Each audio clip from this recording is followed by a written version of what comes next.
This is a special rounds with Doc T with my friend and colleague, Dr. James Belden. Normally, rounds are for members of the Horses Advocate, but as an annual Thanksgiving treat, it is available for everyone to watch or listen to. Dr. Belden is a 1964 graduate of Cornell's veterinary school. He has worked on horses in 30 countries, on many Triple Crown winners in the Thoroughbred racing world, and on many of the elite show horses in Wellington, Florida.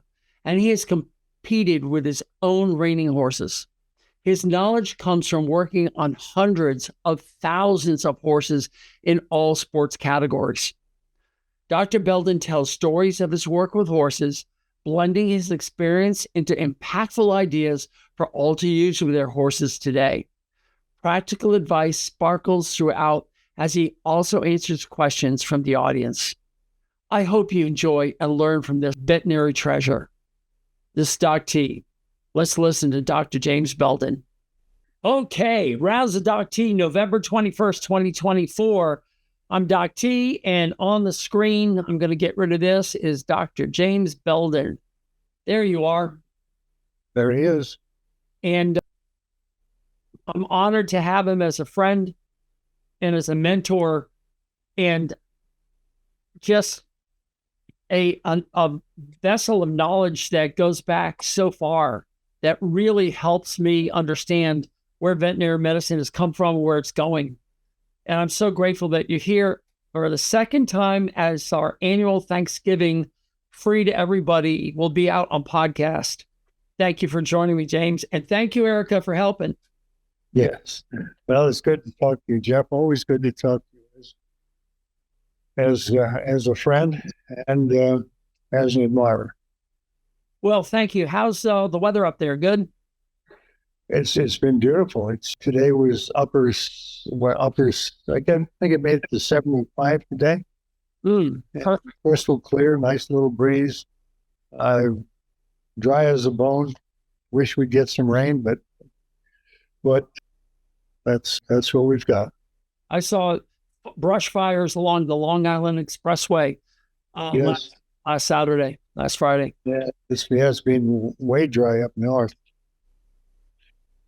So I've got an idea, and hopefully you're not going to be like crying or doing something silly, because I'm going to take you back a little bit. Oh, before I forget, I went to see a horse today, and he was on your old farm. Oh, yes. Really? So weird, because Oh, the Blisses. I don't know who they are, but it's somebody boarding there. And it was the same gate code. They hadn't changed that. Yes. They changed a couple of other things, but it's just kind of fun to be there, knowing that I was going to talk to you tonight. Yeah, really. Okay, so let's start off with this picture here. Tell us about these guys here. Obviously, there you are right in the middle. Yeah. And well, we have two Triple Crown winning trainers there, Lazaro and Billy Turner. They represented. Lazaro was trainer of Affirmed, and Billy Turner was trainer of Seattle Slew. And so we're looking at the 1977 Triple Crown winner and the 1978 Triple Crown winners. And the fellow behind Lazaro is Buddy Ross, and I'm not sure why he's there, but an old friend of mine. He was actually a show horse rider, and can't remember why he's there, but that's certainly Buddy. Well, Mark Bitton, who I promised I would put his link in when I do this, he's a photographer who spent a lot of time there. He did. He spent several summers working with this great fellow, Mark. He's gone on and he's got his degree. He's a veterinarian who practices in California and does mostly holistic medicine and primarily small animals. And this next picture is that's Lazaro and Paulino Ortiz behind me. And we're looking at a set of radiographs the old-fashioned way. When we had film, we used to just hold them up to the sun when we're not in the office. We had viewers in the office, but to show them to trainers in the stable. And this was at Saratoga. That was the Harbor View Barn in Saratoga. Probably, I was going to say probably 1977. Wow. That was the year Kathy and I got married. Oh, yes? You young, good year. You young whippersnappers? Yeah, that's us. The funny thing is, as I look at this, is I'm watching your eyes look at these films flapping in the breeze, right? And you're flipping them and trying to get the right thing. And no offense, but you're guessing at half the stuff compared to digital x-rays now. You probably had some good equipment. We had really good quality. We used to use non-screen film. It required a little more exposure time. And we had some really, really good techniques. And so I don't apologize at all for the quality of our film radiographs. They were efficacious.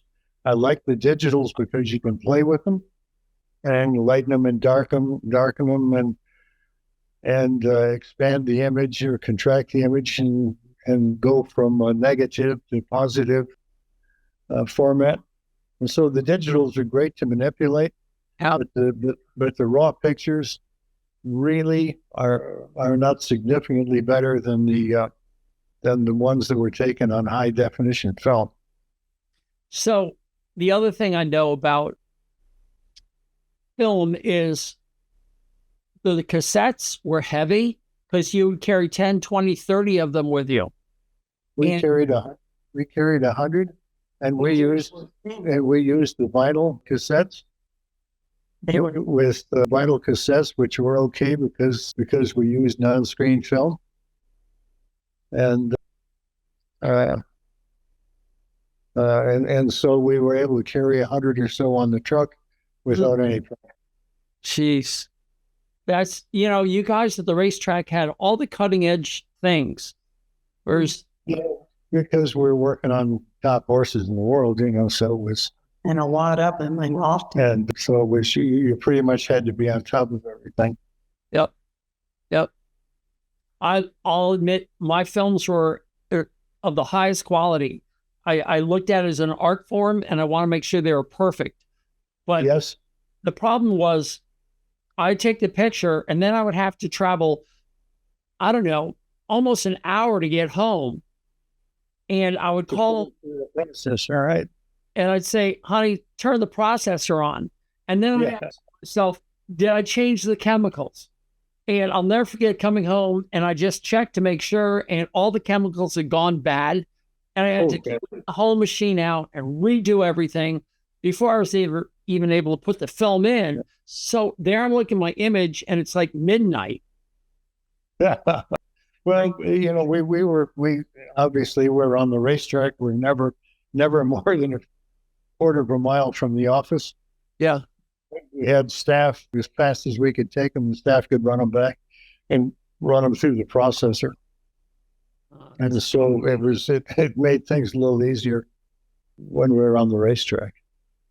This image here, Mark said that they allowed him to go anywhere to take pictures, but he says, look in the background, and there you are, James, and there's your son. Oh, yeah, James Jr. Or young James. Yeah, that's true. He likes that's Jorge Velasquez on somebody. I'm not sure. I don't recognize the silks. But this was at the starting gate back at the starting gate at Saratoga. Actually, Saratoga. But look at the Ralph Smith tractor trailer. I used to drive them. Ralph Smith, yellow and red, in the single axle trailer. Yes, they were. That's an old Brockway. The cab over engine tractors. That's what I learned on. Let's look at another one. I've got two more I want to show. This one, this one. Here you are giving an IV to a horse. Okay, well, this was in the dark ages. We're using Army anesthesia, which was mag sulfate, and we used to this is what we used to use for in the field surgery because we didn't have portable inhalation anesthetics. And so this was a horse that we were getting ready. It was Everett W. King's barn. We were getting him ready to do a little throat surgery. Mm. You want to do it right there? Yeah, we did it. We laid him down in the grass, and he was a roarer and took out his lateral ventricles. What I find fascinating, and obviously my eye sees this, is you're using the old simplex, the rubber tube, yes. And then you clean it up again. Now everyone's using these sterile packages, use once and throw away. Yeah. I also noticed your right hand and your thumb is controlling the flow. Correct. Yeah, that's right. Yeah, pinch it off. That is so amazing to me. It just is just one of those amazing photographs that brings back so many memories of the past. Of the old ways, yeah. They were, it was, even before that, there was a lot. I was just thinking about that this morning, that, oh boy, here's one where we're injecting a knee, we're tapping a knee. Yep. But what I love about this is your hands. The hands are so important to the equine veterinarian, to all veterinarians. It's all about the hands, yeah. But look at the eyes of your... Yeah, that's James Scott. Oh my goodness. Isn't that beautiful? Mm-hmm. Yeah, he spent a lot of time with you. He did. He was... If you wanted to see your dad, you had to go to work. Yeah. If they wanted to see me, they pretty much had to come to the racetrack. Yeah, you dedicated your life to horses, and you're still working with them after a lot of years. I was just thinking about that today. It's 70 years ago I started working as a high school student. I started working with a veterinarian, and it was 1954. That I started. So it's 70 years I've been working on the veterinary aspect of horse care. All right, so I'm 19 years behind you. Yes. I asked him we were injecting horses a couple of days ago, and I was thinking, how many joints do you think you've injected? And we came up with the number of over 1 million. Good grief. Can you imagine? Grief. And every horse. I know you. I know that you've done the Triple Crown runners. That's no big deal. They're just another horse. But you give the same to every horse I've ever seen you work on. To the little minis over your next door neighbor, and the donkeys. I mean, you've given 100% to every animal that you've seen. And this is what I just cherish about you. That's kind of, when you commit to being a veterinarian, that's kind of what you commit to. Is giving every patient your best. You do the same, Doc. I've seen you do the same to horses that were difficult and horses that were tall and small, or small, and so it's what you commit to when you get in this business.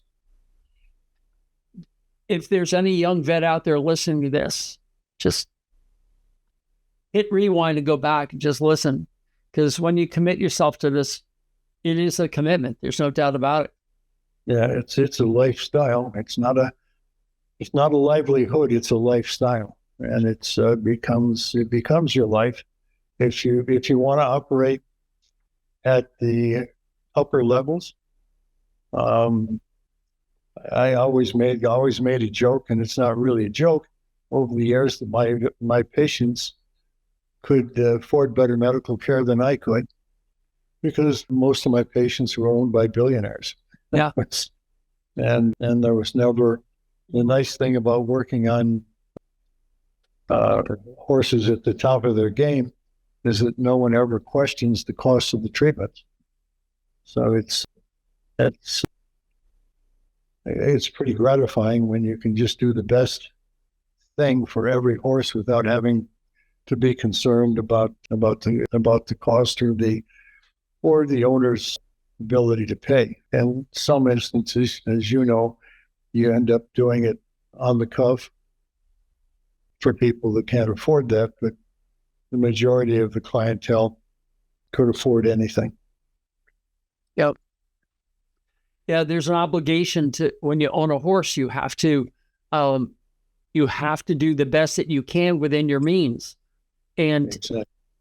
and then one of the things I've been talking about to you and to other people and on my podcast is, where are we going to get the veterinarians if they're all flooding the small animal market, the companion animal corporate? I'm finding it's hard for some people to find good quality veterinarians to come out and take care of their horses. Yeah. Well, it is. It's sad because equine practice requires, if you're going to do it right and do it on the upper levels, it requires a commitment, a personal commitment to the business and to all of your patients that is uncomfortable to a lot of younger people. And I have to admit, it's caused some tumult in my life. I had a lot of personal ups and downs because of the prioritization of the practice. I was not available to my family sometimes when they thought they needed me.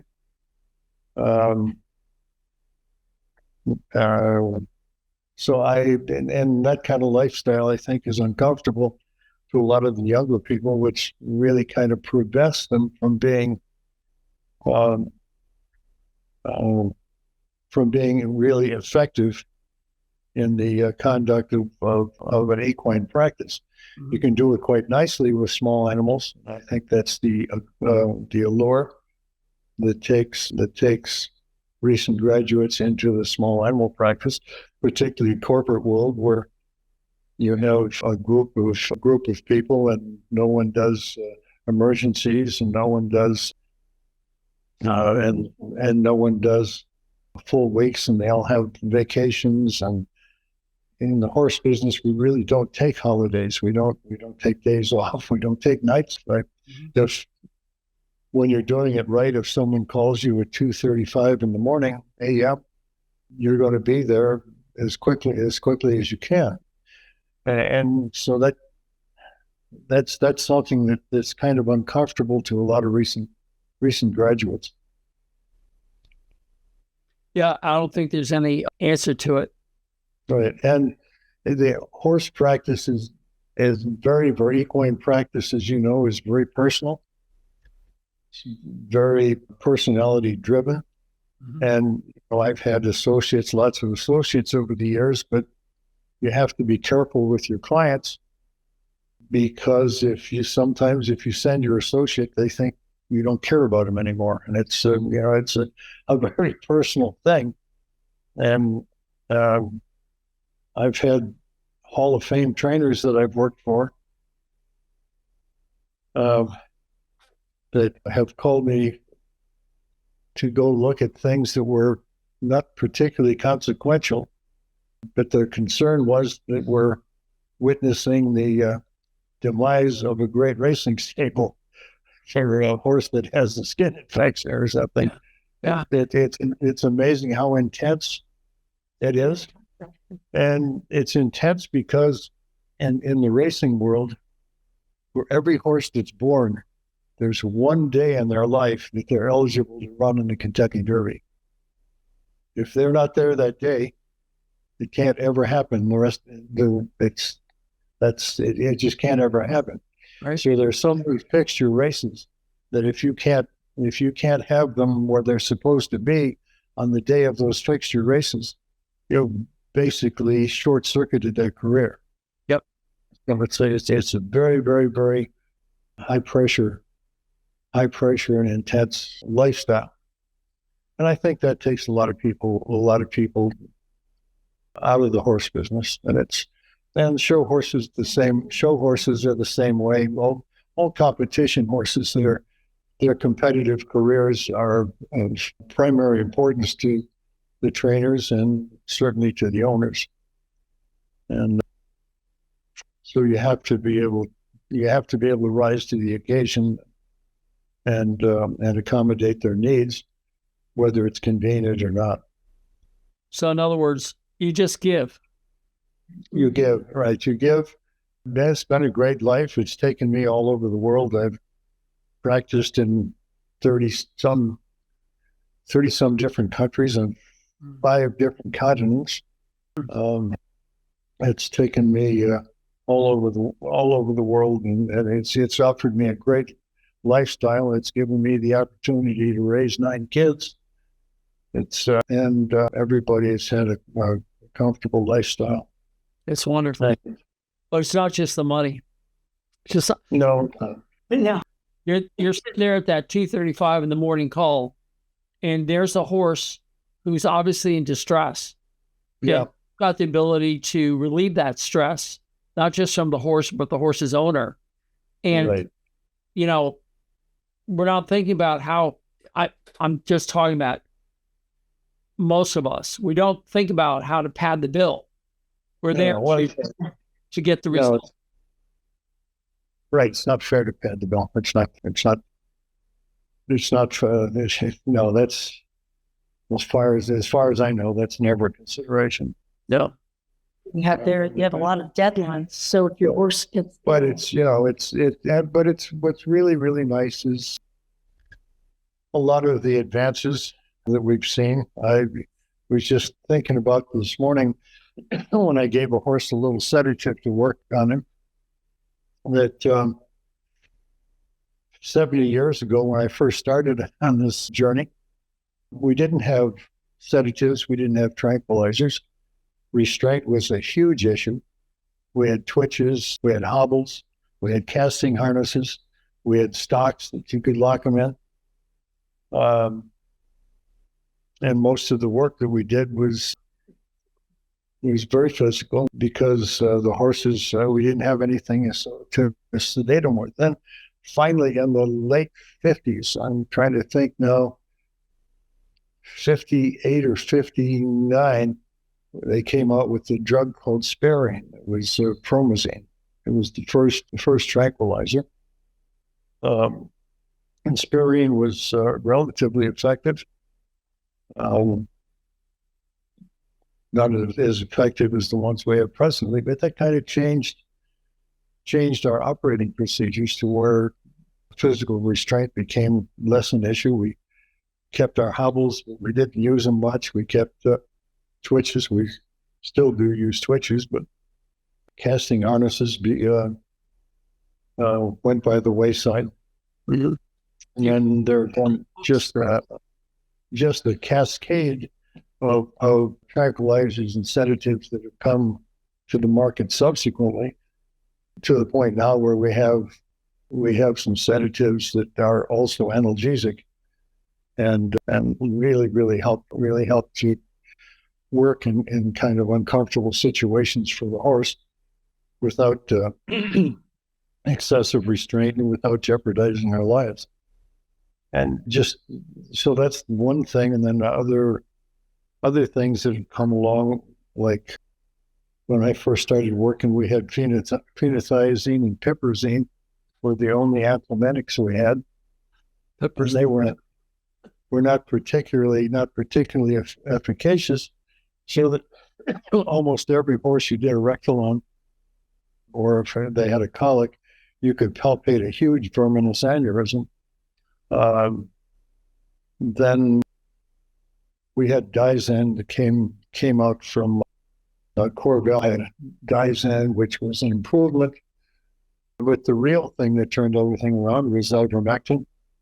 And ivermectin came out initially as an injectable, but we didn't have the oral product. But it absolutely revolutionized parasite control in horses. Yep. And subsequently, it came out in pastes and powders and other forms of worm medicine. And we had, developed a lot of other treatments for lameness. When I first started out in the 50s, the thing that we had to treat horses that were lame was we had ice, we had sweats, we had 100 different kinds of leg paints, and a dozen or so blisters that we used were how we treated lameness in horses. And then gradually, again in the late 50s, right around 1960, corticosteroids, intra-articular corticosteroids came into being and gained wide acceptance by the mid-60s. And then we got hyaluronic acid and things like Adequan and you're jumping fast. It's like all we had was ice and paints. We had that. When I started with horses in 73, that's all we had on the farm. Right. And then we heard about the steroids. And then I went to vet school in 1980, and the steroids and the hyaluronic acid and how heavy in Dalton's it was and viscosity. And I was like, this is crazy. But then we looked at you guys at the racetrack as being on the cutting edge and learning all this stuff. And these horses were running and winning on this stuff. And then everybody in the farm wanted it. And, it was a staggered event of racetrack was here. And then everybody else is over here looking at you guys and saying, is it working?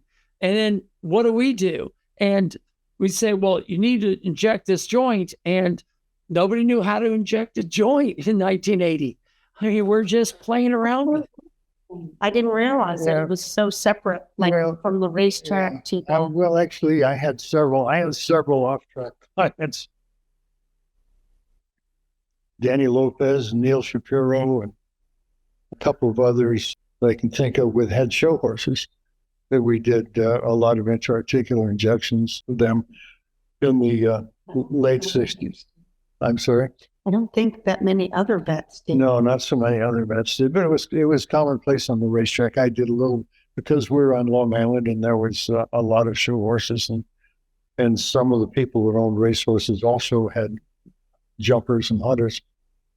So they prevailed upon some of us to come at night, in the dark of night, to treat their horses, because we couldn't leave the racetrack until after dinner. But you're 20 years ahead of everyone. The racetrack was at that point, at that time, was maybe 30 years, because this all started, we started doing intra-articular injections. So I'm going to say probably about 62.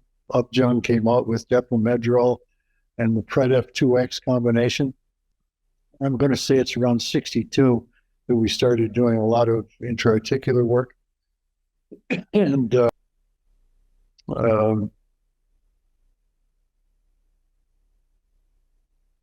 so it was pretty commonplace on the racetrack. I remember a Triple Crown winner that I can't name, but he was the first horse that I injected coffin joints on in 1973. It was something new, because by that time everyone on the racetrack was injecting ankles and knees and hocks, but no one had the technique or thought of the technique to do coffin joints and stifle joints and various other joints. But it's a technique that evolved over the years and became significantly refined. When we started doing joints, and widespread, was when they first came out with the sterile disposable needles. Initially, we used to have to boil our needles, sharpen our needles, boil them, and keep them in alcohol baths. And in the late 60s, sterile disposable needles came out, maybe mid-60s, maybe 65. but they were hard to come by because the human medical community gobbled them up as quick as they could, but veterinarians could get some. And so we started using sterile disposables in about 65. And that really made it a lot easier to do the joints. And wasn't that the same time that equine infectious anemia was having a raising its ugly head, and we had a lot of cases? 68, I think, was the year. I think it was 1968 was the year the Coggins test came out, and we had a little bit of an epidemic in particularly New England, but some of the horses ended up in New York as well. And at that time, the government gave you the option of either killing them or sending them to Canada. Wow. It was Did not go. some went to Canada, some of them went to Canada, but then ultimately the Canadians caught up with it, and if you kept them in a mosquito-proof enclosure in Canada, they'd allow you to keep them. But it was 1968 the Coggins test came out, and that's when we started testing everybody. Right, and the disposable needles became the standard of care. Yes, yeah. By 1968, they were readily available. Yep. I worked for Leroy Coggins. Yes, Really? in the lab. Yeah, sure. He was a grad student when I was there. Yep. He was kind of an odd duck, but obviously very sophisticated in terms of immunology. Yep. Ian Malin. George Malin. Malin, yeah. He and George Malin were both were odd folks, but yeah. I worked for George, and he had his drug testing horses out at the Equine Research Park. I knew George in fact, he would hire me as a veterinarian to work on his horses, do the castrations, and Charlie Short was there. Oh yes, yeah. Matt Keeman, he and Coggins were in the immunology department, and I was working on the specific pathogen-free ponies way up there. Yeah. And one morning, all the ponies that weren't supposed to be sick were sick with a fever of 103. Oh my! Matt and Leroy came out, and they were really concerned. Yeah.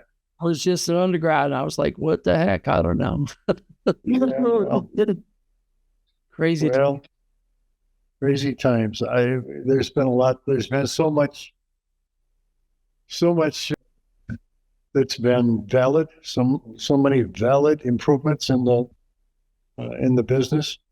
Yep. But it makes it kind of worry a little bit about the future, because things have been procedures, processes, and products have become commonplace and accepted based mainly on conjecture and maybe recommendations more than actual scientific proof. And so that troubles me a little bit in the business right now, because people aren't asking for validation of the things that they start to use, and things become popular. They're maybe not efficacious. I see so many powders and pastes and so many things that people spend so much money on that probably aren't really valid. I think there's a lot of people trying to patch up holes in their care of their horses. Yes. Good horseman, not horsemanship, horseman just caring for the horses could eliminate a lot. Like I was just saying the other day, if this lady had a harrow, the tines to level the arena, and she'd put it in the grass, and the grass grew up. And I'm like, what if your horse got loose and got in that? I mean, Well,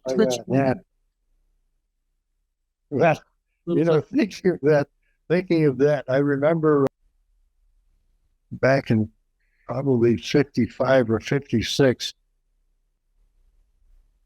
The vet I was working for got a call to go look at an Amish horse that had gotten a shaft stuck through his armpit. And we got there, and he had packed it full of cobwebs. And that was their treatment, because cobwebs would cause it to clot. So it kept the horse from bleeding to death. But my God, what a septic mess. And another kind of favorite treatment, people don't remember much about Sweeney, but the Amish horses, because they wore neck collars, would damage the infra or the supraspinatus nerve and get us what they call the step shoulder. It was a loose shoulder because the muscle deteriorated. That one of the favorite Amish treatments was to, just below the withers, make a little slit in the skin and stick a copper penny in it. And the penny would gravitate down the shoulder, down the slope of the shoulder in front of the spinous process, the scapular spine, and fill that anterior space with scar tissue so that the shoulder wouldn't dislocate so badly. Oh my gosh. And so a lot of kind of, but those were the days of ice and paints and blisters and sweats, and don't forget to use motor oil for skin problems. Yeah. Well, use motor oil, and as a hoof dressing. People used to use motor oil as a hoof dressing, and mixed it half and half with iodine and used motor oil. And remember Dr. Bell's drops? Oh, gosh. Belladonna. Yeah, Dr. Bell's, that was the standard colic treatment back in the 50s. Harlem oil for horses that tied up. Yep. And they'd pee blood for about half a week, but they'd get over tying up. And my trainer taught me about making a tea out of buccal leaves for pinworms. Yeah, buccal leaf. Yeah, for kidneys. Yeah. Yeah. And buccal leaf. Really? Yeah. You guys are old. Yeah. No, Erica.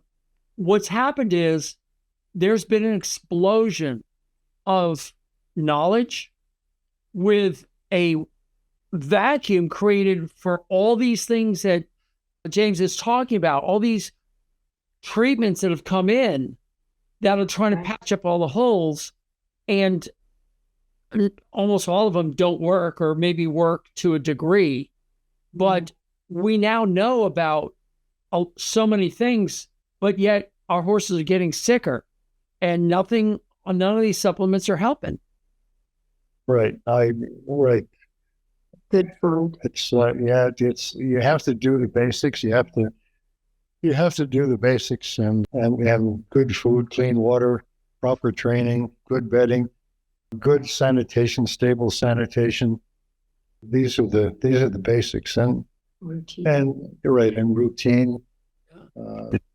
Horses need a routine, and they have to work every day, and it's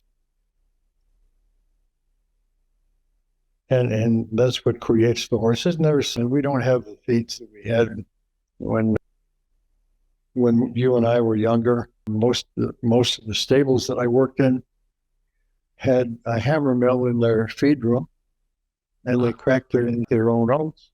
Everything. Yeah, cracked oats and cracked corn and barley, and they used barley and bran and some flax, and so it was, and nutrition was kind of a big deal, and they were very particular about their hay for the most part. And feed rooms were a very, very integral part of the training. And we don't see now. We see these ready-made feeds that come from afar, and God only knows what's in them. And it's and who knows what the quality of the ingredients are. So a lot has changed. Mm. And the mixed feeds and the complete diets and things like that are probably not so good. There's no way complete diets they sell or can be complete. And so subsequently, you do need some minerals, and minerals have become more scarce in our topsoils. And so the plants that are growing there don't have the same mineral uptake that they did 50 years ago. Because of the monoculture agriculture. For years ago, people used to rotate crops, and they don't do it so much anymore. There's it's just kind of a monoculture where it's year after year they grow the same thing, and the soils never get an opportunity to replenish. And don't forget, years ago, there was more pasture available. People could afford pasture, or they could farm to turn the horses out for R&R. Yeah. And things were seasonal back in the 50s, 60s, 70s, even to a degree in the 80s. Racing was seasonal, horse showing was seasonal, and there was always a downtime of the year for there was a French-Canadian trainer that I used to work for back in the 60s who still, at the end of the season, would bleed his horses to get rid of the bad blood. Oh, my God. And after he bled the horses, then we'd give him a worm ball, which was phenothiazine in a 1-ounce capsule. And the day after the worm ball, they'd get a physic ball. We used to use either Barbadian aloes or istazine. There was a drug called istazine. It was also, we also create the runs when we'd clean out their guts. But it was not uncommon at the end of the season that they'd pull their shoes, cut their feet back so they wouldn't run when they turned them out in the paddock, and give them the worm ball and the physic. There was only one trainer that I had that wanted to bleed horses. And we used to pin fire a lot of horses, particularly 2-year-olds with their shins. And I had a couple of old-fashioned trainers. But the electric firing irons came out in the 50s, but these guys were old and had been around forever and remembered the ether firing irons. And they wouldn't let you use the electric irons because they insisted that we had to use the ether iron to fire their shins, which accommodating all those. Yeah, we had to, right. And it was the racetrack. When I started on the racetrack was very traditional, almost a caste system. They had facilities for grooms and hot walkers and exercise riders, and facilities for trainers and the other professionals like vets.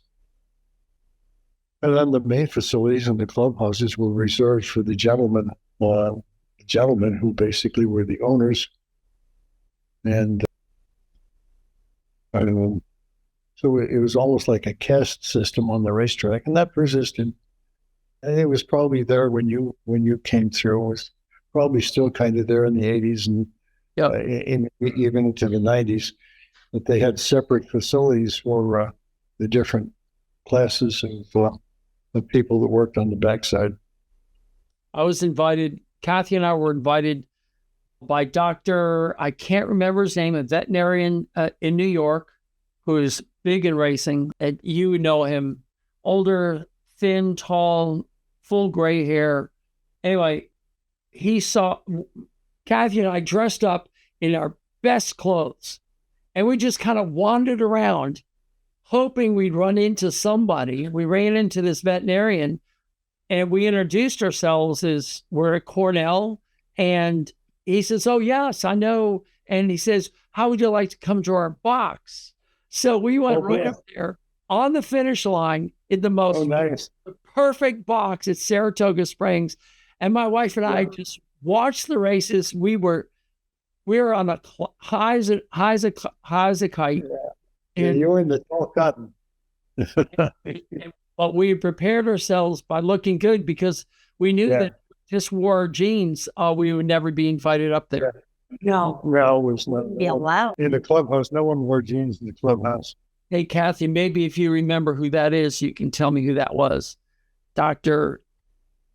Dang it all. I can't remember. When Yeah, Jim Brewer, maybe? Nope. when was that though? What? Try to think. It was Dr. It was the 70s. No, pardon me, the 80s. Because Yeah. I went to vet school in 1980. So I'm thinking it was 1980 that we did that. And he was big in the breeders program. Right, the New York Breeders. Right. Oh, gosh, I'm trying to say. I know who he is.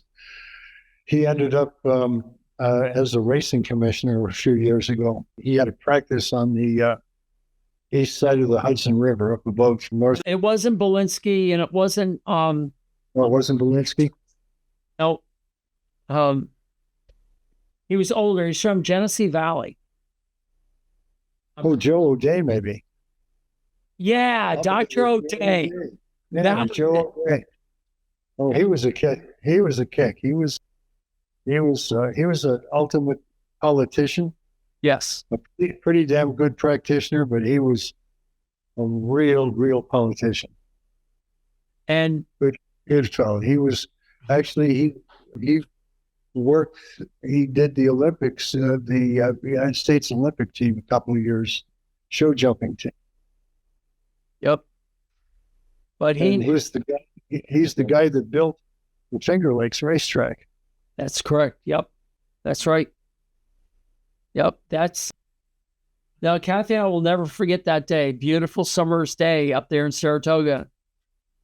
We went fishing and we caught a fish and he took us to his box. So cool. Yeah. Oh yeah, that was a great place to be. I took Melissa when she was first working with me. I took her to Belmont. I said, come here, because I had the pass, could get me anywhere. I said, follow me. And we went down and I got her right down on the finish line. And then I took her onto the track at the finish line of Belmont Racetrack. And Yeah. you were listening, you don't really realize how big that racetrack is. Yeah, Big Sandy. It's the biggest one in the world, actually. So why? It's a mile and a half. They have some other mile and a half. San Isidro in Buenos Aires, it is a mile and a half, 1,600 meters, but it's half the width of Belmont. The Belmont track is not only big, but it's wide. It's huge. It's expansive, and it really befuddles riders.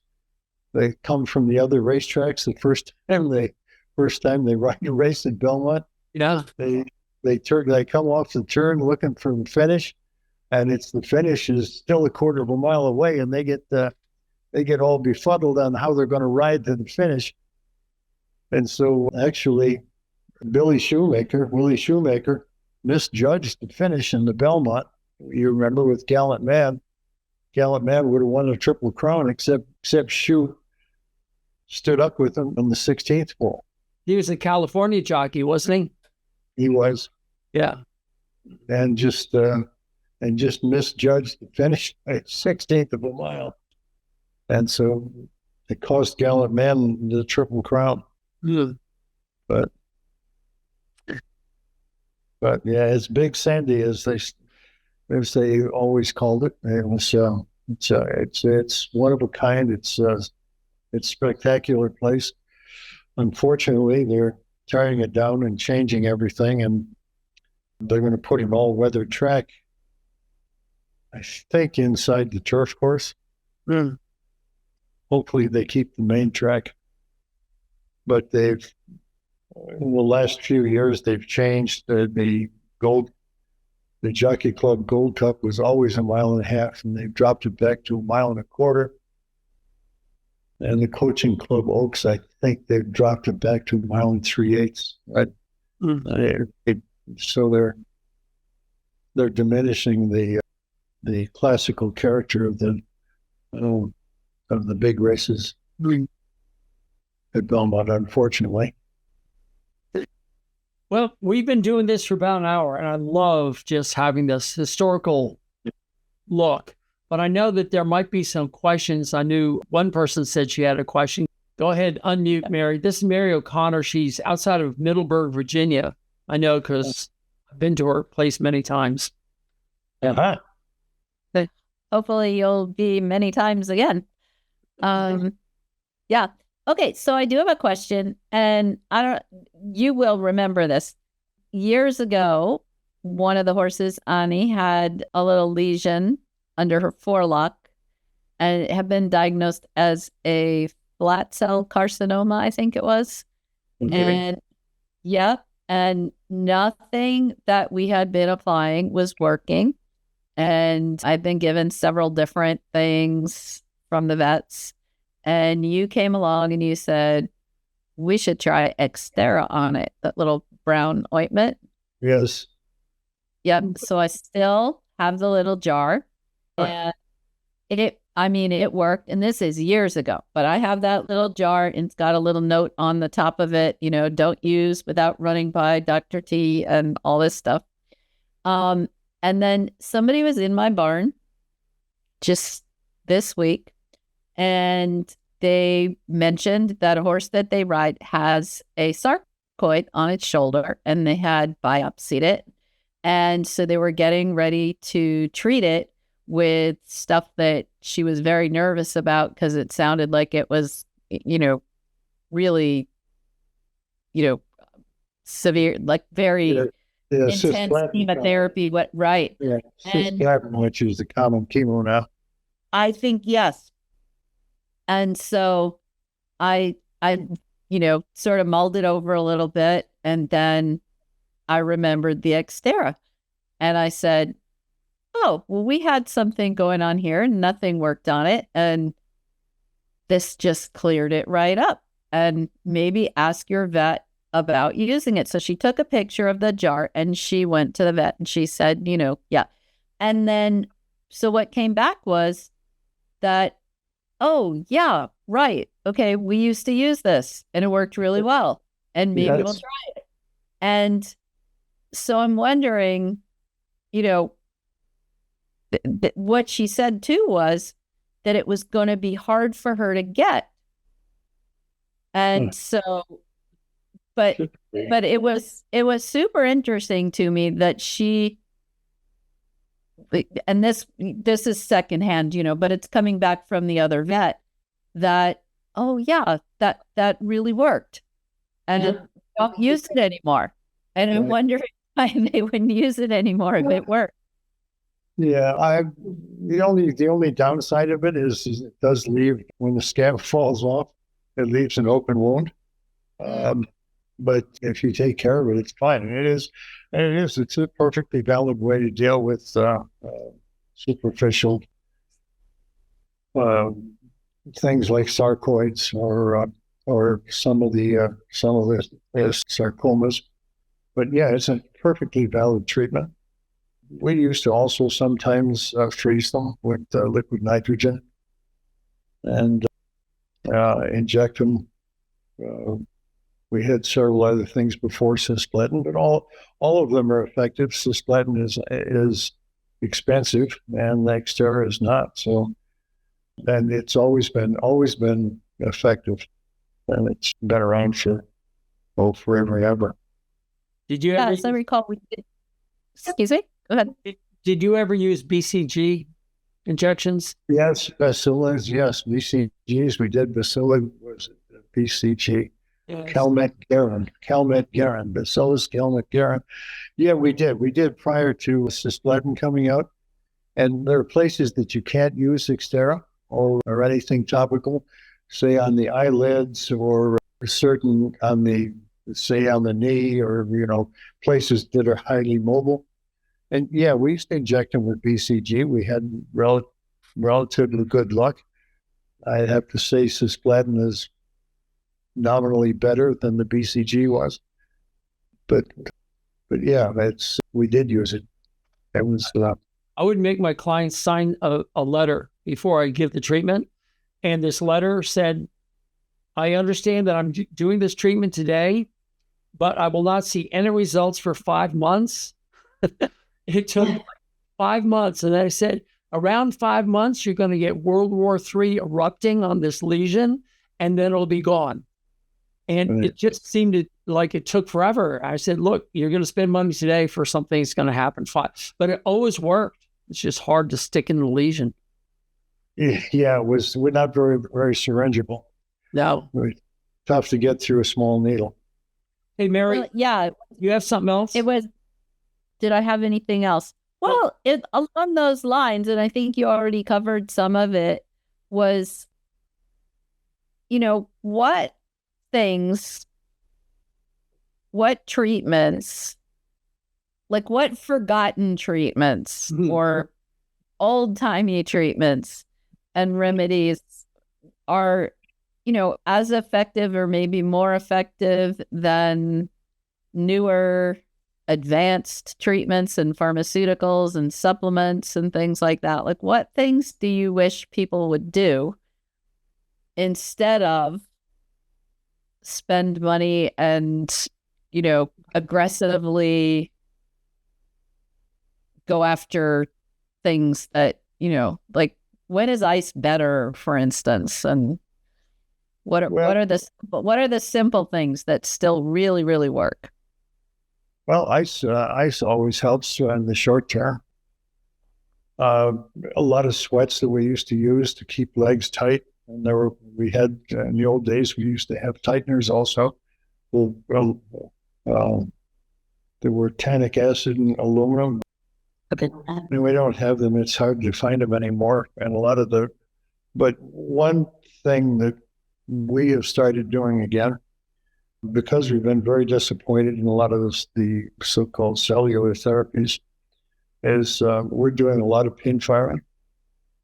It's have brought back a lot of horses. You've been doing a lot of pin firing for at least 10 years. Yeah. I mean, it's a lot. And and mainly we do more and more of it, mainly because we have been so disappointed in stem cells and PRP and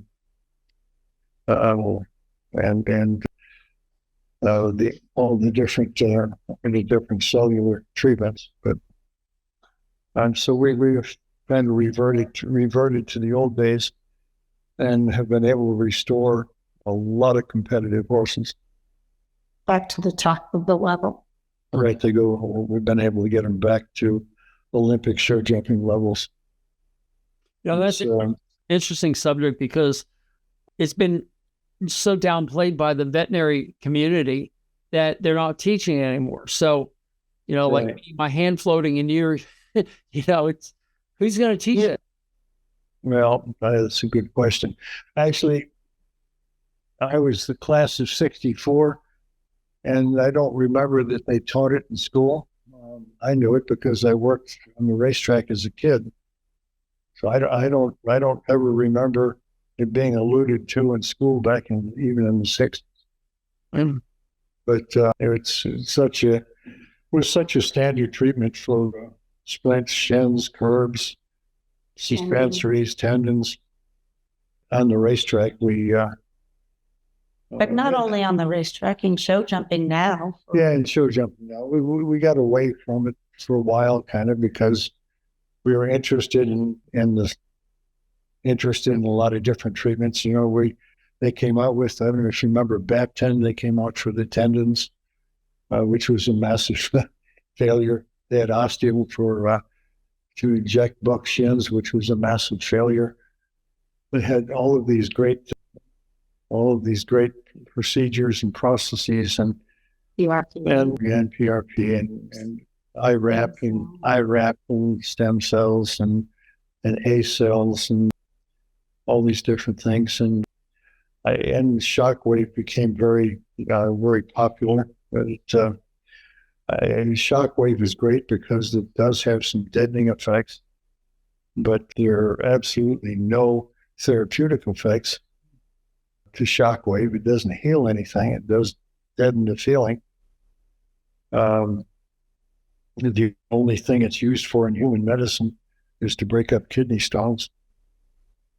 And horses, a lot of people use it to deaden chronic lesions. But then it comes to a point. But it comes to a point when the nerves do rebound, they tend to be hypersensitive, and so you end up in a worse situation than you began with. So and you end up pinfiring them. Right, so we end up pinfiring them to fix them. But I think you already touched on this, Dr. Belden. From your own mouth, you said maybe if we prevent these, if we did better training, better. Well, yeah, and shoeing, and there was a lot of, and surfaces. People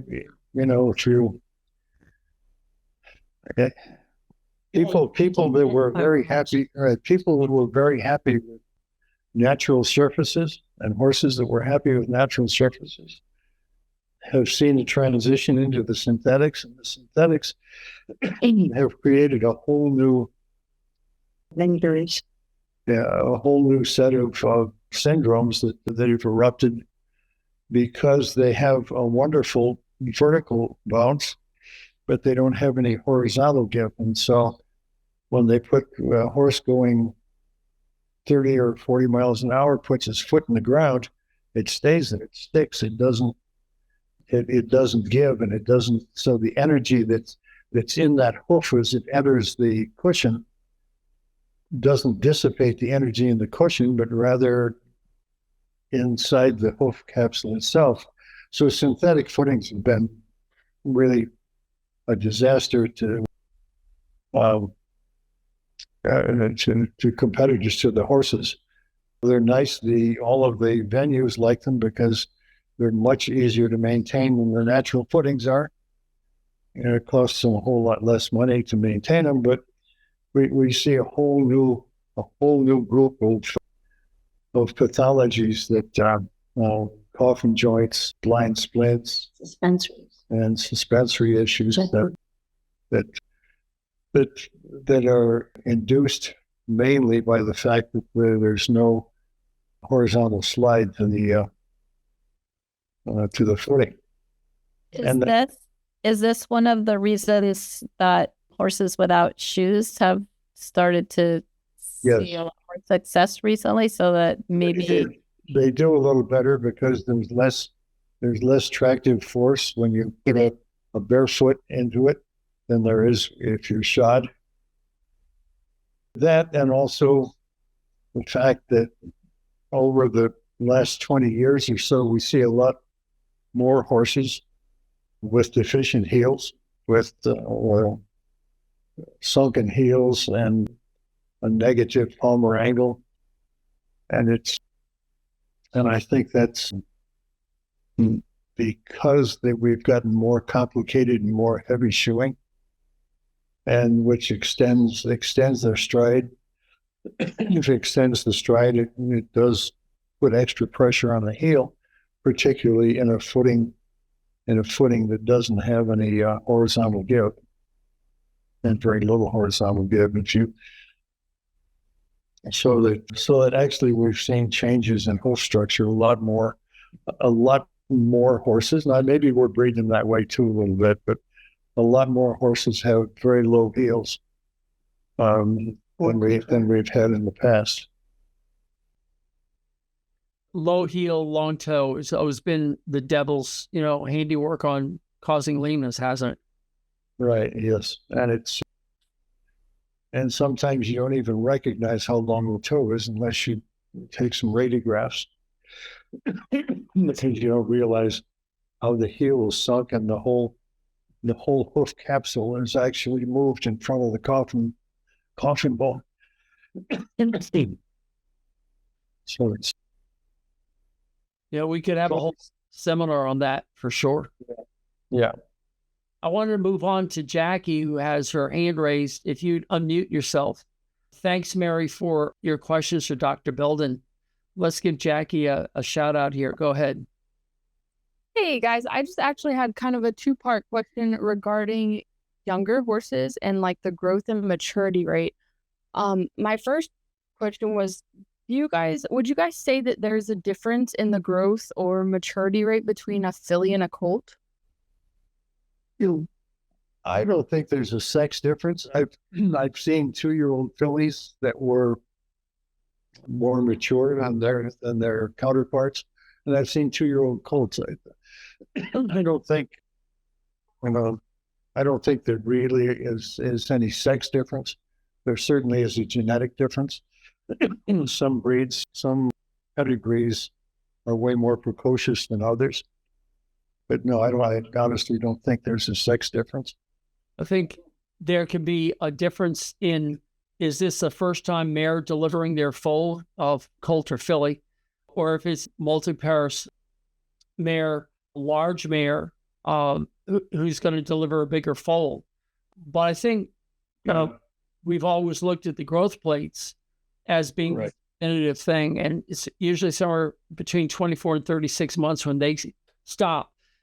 And we always hear the warm bloods keep going beyond 36 months, and they do. I've actually, that's true. I've seen tibial crests and warm bloods that were still open at 6. But in thoroughbreds, 24 to 36 months is all of their ectophysial junctions are closed, and a lot of them before that. I've radiographed short 2-year-olds that their radial epiphyses were closed. Racehorses, that's kind of our parameter. Just to explain what a growth plate is, all long bones, just before the joints, the bone grows at a plate that's just above the knee or above the fetlock. Those are the ones that you can see at the hock as well. It's not in the joint, it's just above the joint. And that's what we radiograph or we're looking at when Dr. Belden is talking about the growth plates. Yes, all the long bones have them. Actually, most of them close early. The knee, hock, and stifle typically are the latest to close. And Jackie, did that help? Is that what you're looking for? Yeah, definitely. That was really interesting. And I thank you guys for that. That kind of answered my question on that part. And then just to piggyback off of that, I was also curious, do you see the difference in the maturity if you leave a male horse intact longer, say maybe 4 to 5 years old, or rather than cut them at a long yearling or a 2-year-old? Do they mature any differently? Well, they do. They fillies will have their hormonal balance for the rest of their life. But if you geld a colt, I think prior to their 2-year-old year, you do extend the juvenile period. They do mature less rapidly than the intact ones, and you'll actually see it's kind of like, it's not analogous, but it's similar to the caponizing effect. If you caponize a rooster, they'll grow to be a giant. But if you castrate a colt, they'll typically grow longer and narrower, and their epiphyseal closures, particularly the tibial crest, will be delayed. So there is a negative effect. And if you do castrate them, younger for one reason or another, if you give them anabolic steroids, it will hasten the development, their maturation. It's you can still look at a stallion in a barn and know it's a stallion versus a gelding. Yes, musculature as well as their bones. Shoulder development. So stallions tend to develop more shoulder and chest, and a little less pelvic. A lot of stallions. But then I think as they hit about 10 years of age, it this goes back to, when do you castrate them? If you castrate them as yearlings or 2-year-olds or 3-year-olds, I think all geldings end up looking like geldings at some point, but stallions who remain stallions till they're 20 or older, you can almost always tell they're stallion up to a point, like 25, and they start to revert back to looking like geldings, I think. Just my opinion, but. Well, yeah, in their middle to late 20s, metabolic issues kind of supervene, and the hormones don't mollify that. But yeah, stallions, intact horses, always carry a better body, and Anyway, it's always been right. And if you can wait until they're mature, more mature, to geld them, it's probably better. Although some of them, for various reasons, if they have a twisted cord or if they're monorchids or crypt orchids or something like that, then it's fruitful to castrate them early. Like Forgo was gelded as a young horse because he had an inguinal hernia, and they had to cut him and sew him up. Kelso was gelded as a 4-year-old because they didn't think he was going to be much of a racehorse. And after they gelded him, I think he was horse of the year for 4 or 5 consecutive years. They got after they gelded him. And then, of course, there's always John Henry, who was a great horse. I don't know why they gelded him, because he didn't have much pedigree. I don't think there's a physical reason, but they cut him because he didn't really have very much pedigree. And he became a force to be reckoned with for a number of years on the racetrack. I think a good rule of thumb, Jackie, is when the horse becomes a management problem, castrate him. Yeah. Yeah. I can completely agree with that. I just have a young stallion right now, and I was kind of stuck in between. It would make a difference letting him mature a little bit, like I did with my other stallion, because he has very, very good manners, or cutting him early, and if that would kind of affect how he matured over time. So. Well, it does. It has a deleterious effect typically on density of structure and the rate of maturation. So here's a little PG rated stuff, but I've found, looking for some backup here, Doc, the larger the testicles in size, the more easygoing the stallion is. And the smaller they are, the nastier they can be. Yeah, I worked for years for a Hall of Fame horse trainer. That when he bought yearlings at the yearling sale, wouldn't buy one that didn't have a full scrotum, and if the scrotum wasn't bilaterally equivalent.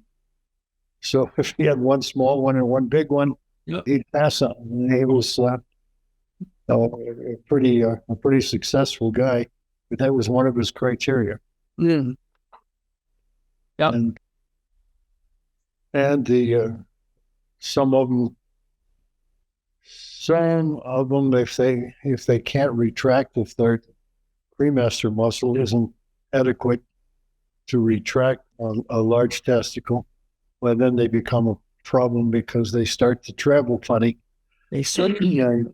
And their stifles have become problematic because they start to run around their nuts instead of the normal gait. They run wide.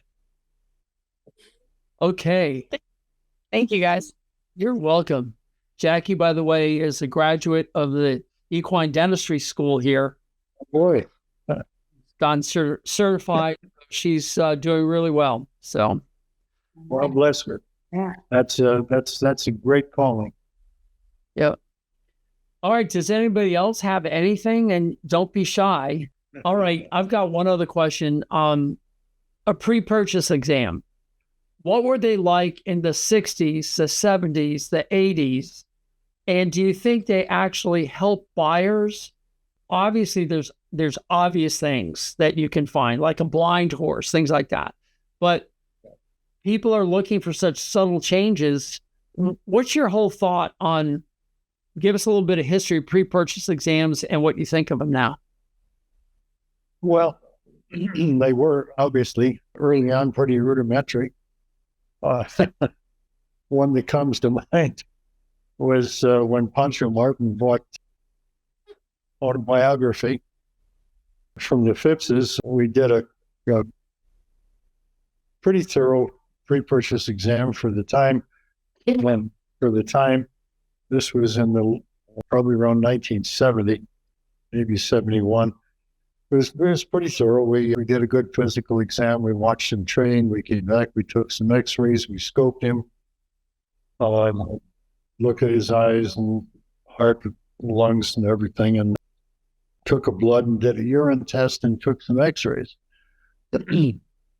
And he was pretty sound. He had some rough-looking legs, but he was pretty sound. And when I developed the X-rays, I got a little queasy. He had a chip in the knee. I already knew the knee was rough. We didn't know he had a chip. And he had an old broken sesamoid in the diagonal hind leg. It was not physically evident.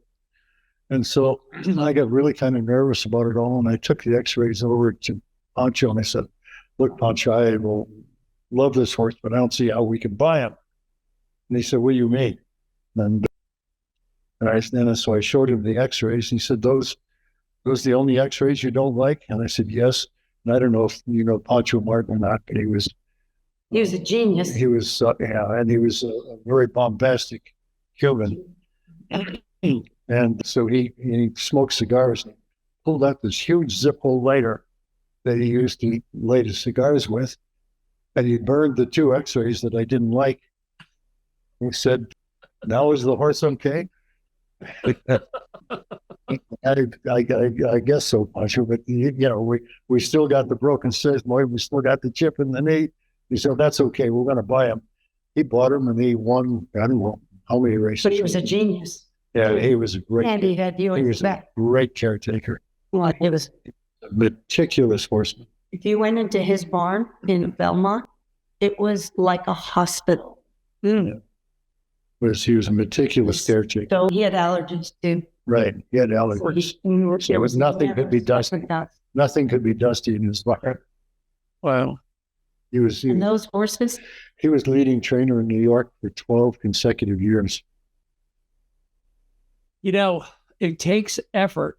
It takes effort to do it right. And I'll tell people, are you willing to lay down in this stall right now? Yeah, right. And if you're not, why would you ask your horse?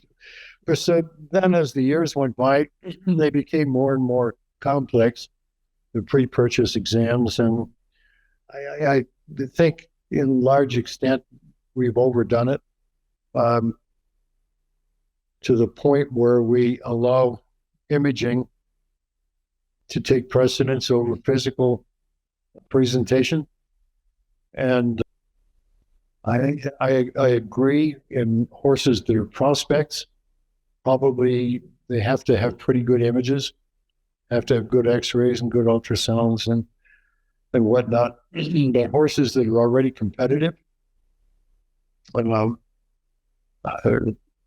they've been to war and you know what they are, and so you have to be a little more, I think, a little more forgiving and a little more circumspective when you do your physical exam. And there are things like, as you said, like a cataract or a lazy vocal cord or things like that just absolutely can't pass, but or a heart murmur or any number of significant infirmities. But if you're talking about a rough joint or a little thickness here or a scar there, the other place, I think we've become a little too picky and allowed imaging to cloud our determination based on the physical exam.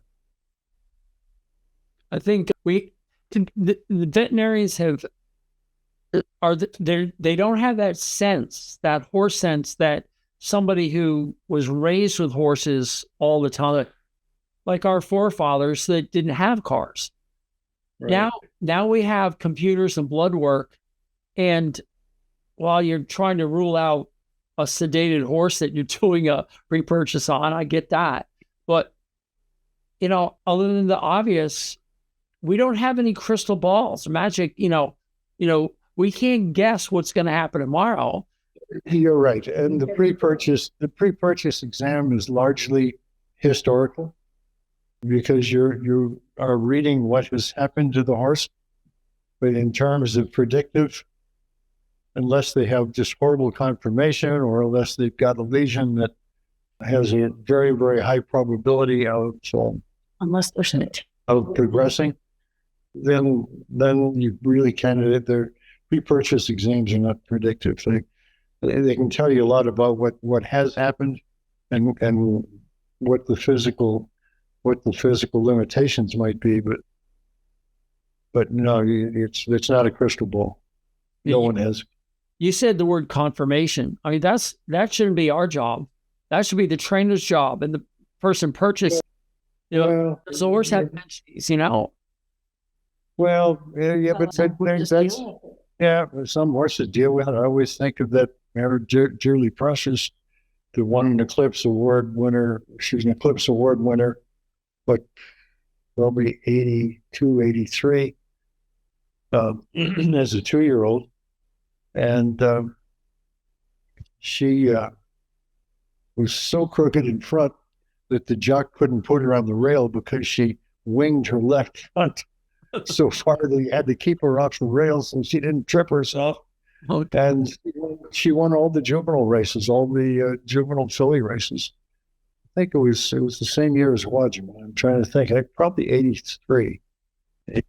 What about your spectacular bed pre-purchase? Yeah, that's one. That's the only horse he turned down. That's really the only one I turned down. Well, I did turn down a horse named Spectacular Bid, who almost became a Triple Crown winner. And the sheikh that I did the examination for was a little bit upset with me when he almost won the Triple Crown.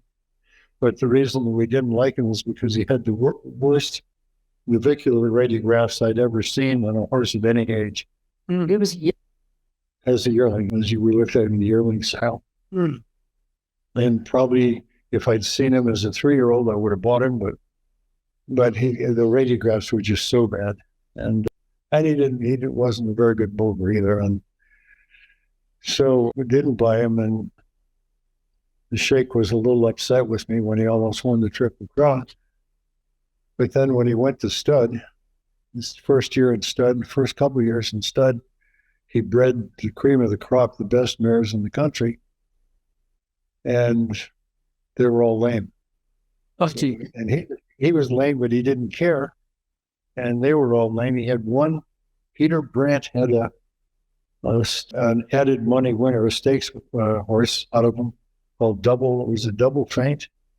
Yeah. It was Double Feint. Double negative. No, that was Double Feint. Double Feint. It was the only, out of the thousands of great mares that he bred, it was the only added money winner he had. He finally ended up in a farm in Unadilla, New York. Oh, no. As well, we had a breeding farm in Unadilla, not at the auction. Yeah, thank you. It was owned. The Unadilla sale. When I was a student, that's where I used to go get the surgical skates. Yep. I used to borrow the school's ambulance and go down there to get surgical skates. And once in a while, I'd find one we could sell to the polo club. And yep. And the anatomy specimens all came from there. Yep. But no, this was Chester Davis, who was an attorney. He was his personal attorney, and he had a farm in Unadilla, New York, and that's where Spectacular Bid finished out his stud career. But didn't they thank you that after that? Yeah, the sheikh next time after he saw his produce record, he personally thanked me for keeping him out of that horse. Yeah. Yeah, we can't predict the future, good or bad. Right, but there are probabilities there, and it's all about probability. There will horses will make a liar out of you. but we judge things by probabilities. And any number of times you can count a horse out, and he'll come back and make you a liar.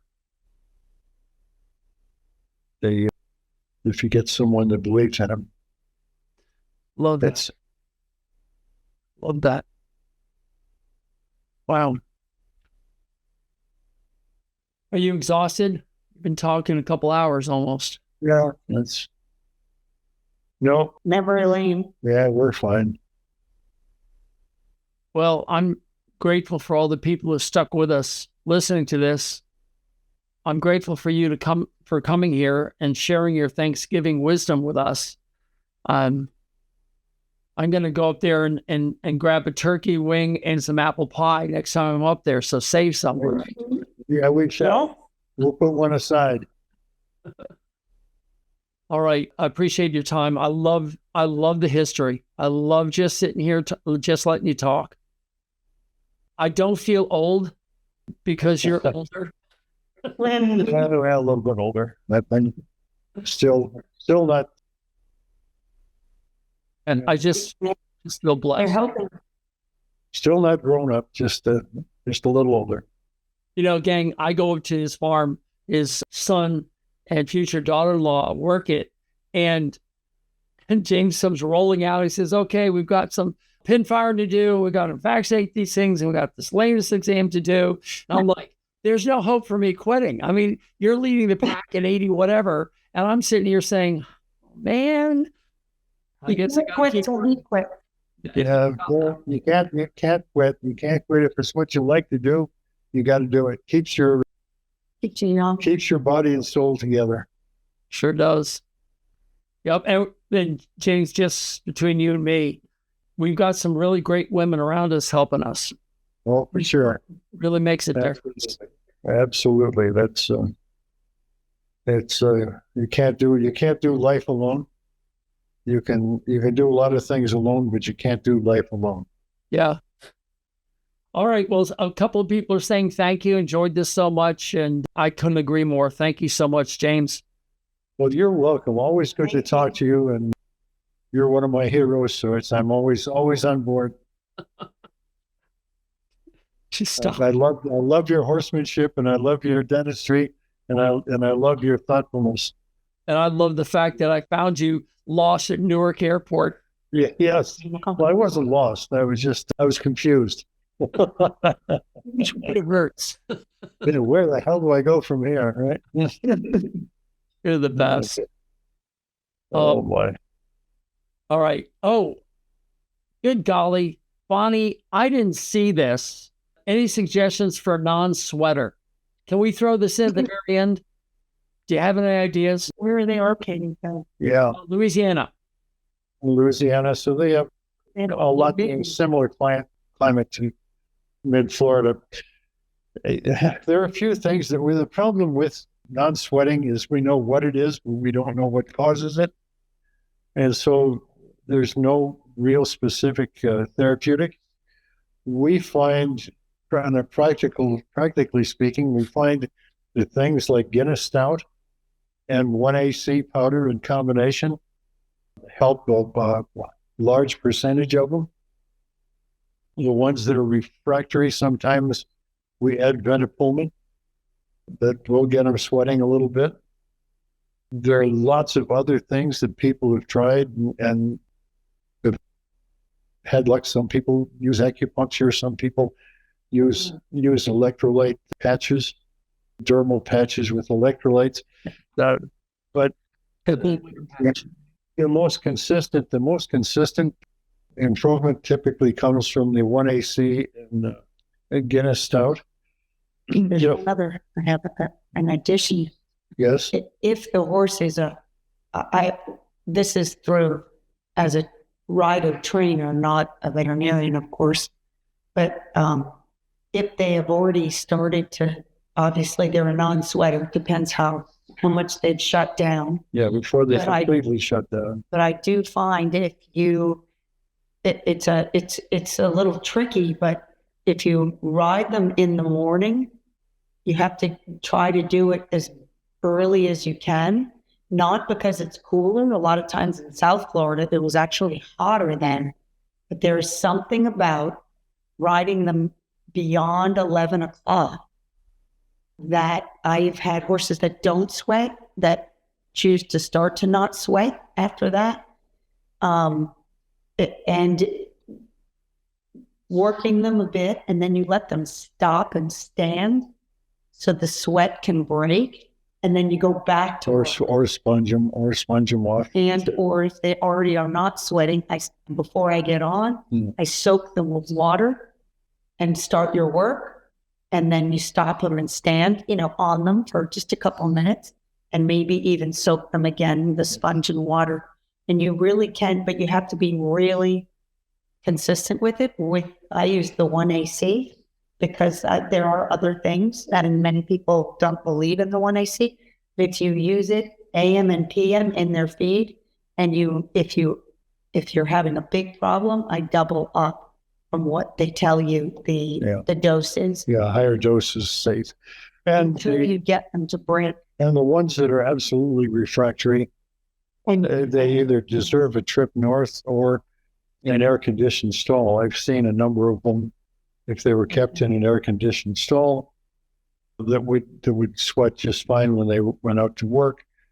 One of the issues with doing that, though, is ammonia does tend to build up because of the urine in the bedding, so you have to be really, really assiduous to make sure you get all the wet bedding out and sprinkle a little lime underneath your bedding to neutralize the urine. But air conditioning of stalls and refractory for the refractory ones really does work. There's 1.1 question. The point is, if you take the humidity and the temperature in Fahrenheit, add the two numbers together, if it hits 180 or above, those are where it's the tipping point for most horses. Almost every horse will be non-sweater. Correct. So that might be why early in the morning, one of those two numbers is still low. And then you hit that 10, 11 o'clock and you've hit that 180 mark. So 90% humidity, 90 degrees temperature. Now the question is this a new disease? I mean, if you look in the textbooks in my generation, 1980, you might have one paragraph on anhydrosis. So is it more prevalent now? Or did you see it a lot early times? We have not seen it. We have not seen it a lot. We didn't see many. Of course, racehorses are a little different, but it was more. It's since the warm blood. Right. The warm bloods, we see it a lot more in the warm bloods. Thoroughbreds, we didn't see a lot in. We used to see heat stroke in Saratoga. That's why they always kept the ice bucket at the finish line in Saratoga for. So we used to see heat stroke, but we didn't see very many non-sweaters. Actually, one comes to mind. John Paracella had one, a gray horse. I'm trying to think what his name was now. It was a pretty nice allowance horse. Can't think of his name right now, but he was a non-sweater, and it started in Saratoga and continued into the fall. And they did air condition his stall, and he got fined. And they didn't take him. They were on their way to California. They didn't take him to California that winter. They sent him to somebody down at Laurel. And they came back the following summer, and he was fine. So it was begin to stop. Just a transient issue with him. Can't remember his name, and he was a really nice horse too. It seems like we had zero training on anhydrosis, and what bothers me, it seems like so many horses have it now, especially the warm bloods, like you say. But after, I guess, nobody's doing any research on it. Nobody knows the reason for it. Management. Yeah, they have research to find out what precisely happens to the sweat glands that they're not, and they've done research to be able to trigger the sweat glands. You can trigger with adrenaline, with epinephrine. You can also trigger them with fentanyl. And then there are some amphetamines that will trigger the sweat glands.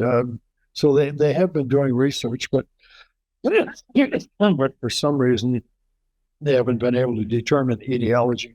Your question, Bonnie? I know you're still here.